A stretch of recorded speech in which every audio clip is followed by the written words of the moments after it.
Hey, how you doing? It's Gray from Makazashi's Tea House home in Japan. I hope you're good, I hope you're genki. Okay, here it is, hot off the press. The new issue of Batman drops today. What we're on Tuesday, June the 6th, 2023. It's $4.99 as usual. For that you get a main story and you do get a backup story, both written by Chip Zdarsky. Now the artist has changed. The artist on this, the main story is, let me just double check. She's a female artist and she does a really good job here. It's great to see her work in Batman. It's Belen Ortega. I think that's how you pronounce her name. Belen Ortega. She does a fantastic job.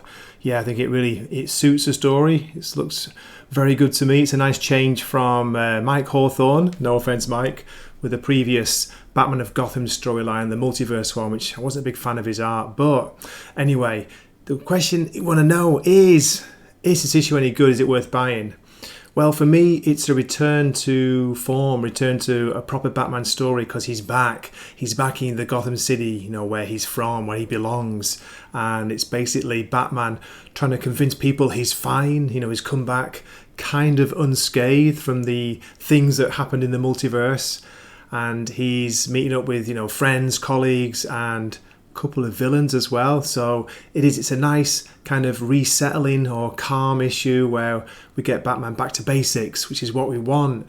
For me, it's the best Chip Zdarsky issue for a while. I'm not saying it's perfect. There are some things that I wasn't sure about. A few lines here and there where Chip seems to enjoy showing the Batman as vulnerable and weak, which I don't really like to see that much. But then again, you could argue he's just trying to make him feel a bit more human and less of the Bat God, who can survive skydiving from the moon to Earth without a spacesuit.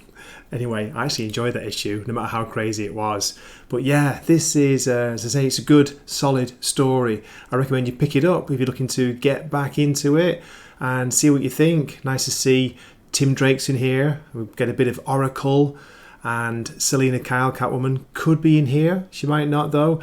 And the villains I won't spoil, but yeah, I was quite pleased to see them. It's a continuation of things that Chip Zdarsky set up in his first story arc, the Failsafe story arc. And speaking of Failsafe, it has not been forgotten, which is good to see. So yeah, without further ado, I'm going to give a story summary, so if you don't want to know any of the story, please stop watching before that kicks in, or you can skip to the end where I talk about the one variant cover that I really like, out of quite a few of them, the one that I want to show and share with you. So yeah, okay, please keep watching. Let's go Batman. Here we go. Batman is back in Gotham, telling everyone he's fine. He gets checked out by Mr. Terrific, who questions Batman about his missing hand. Batman asks him to keep it between them. His right hand is gloved and appears to be the mechanical hand that the Dark Knight Returns Bruce Wayne made for him last issue.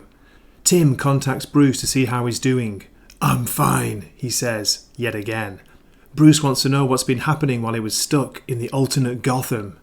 Tim tells him about the Penguin's two kids taking control of the Iceberg Lounge and Selina Kyle escaping from prison.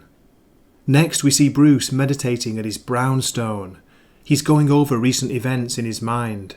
Failsafe is still out there somewhere, and Red Mask has created a multiverse of Jokers. "This is a result of my mistakes of youth," says Batman.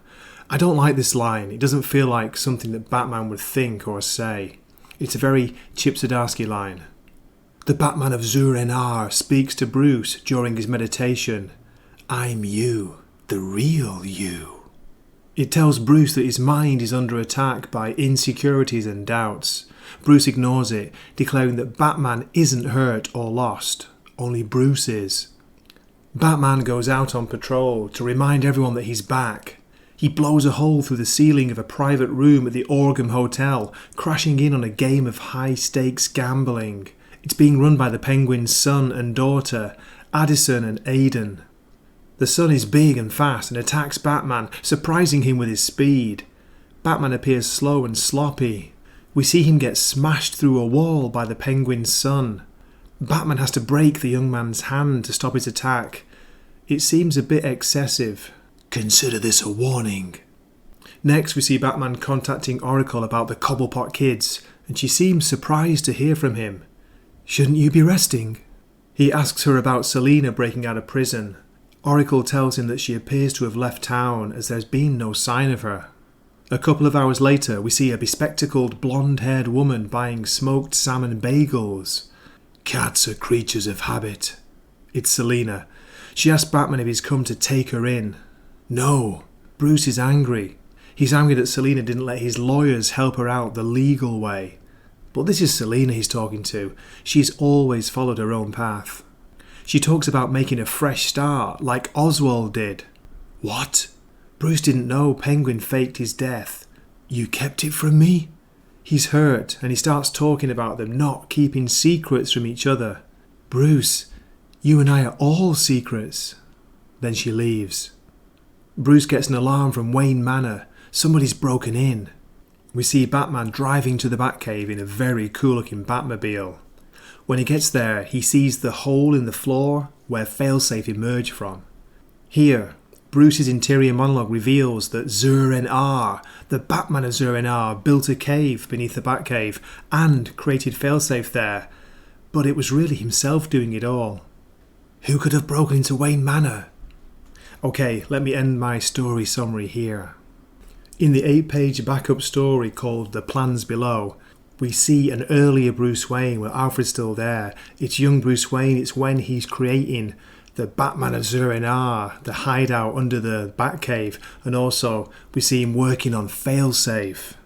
I like the art by Jorge Corona here. It's a more simple, simplistic style, but it kind of suits the scenes with the Batman of Zur-En-Arr in.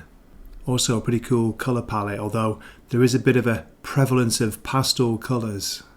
We see we see the Batman of Zur-En-Arr fighting Failsafe, his practice, and Failsafe almost gets the best of him. It's quite a serious and severe scene. You have to ask yourself, why?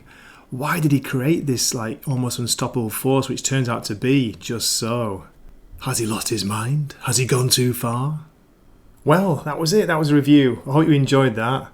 Now, this is one of the, I think there's five or six variant covers, but the one I like the most. This is by an artist called Gabriel Delotto. So yeah, recommend that one. Very atmospheric image of Batman there. So as always, thanks so much for watching. Please drop me a comment. Let me know what you think of this issue, this latest issue. Does this feel like a kind of return to form, a return to Batman that we've been missing for a while? I think so. And I hope to see you in a future video. This is Gray from Wakazashi's Tea House, signing off for the night. Matane.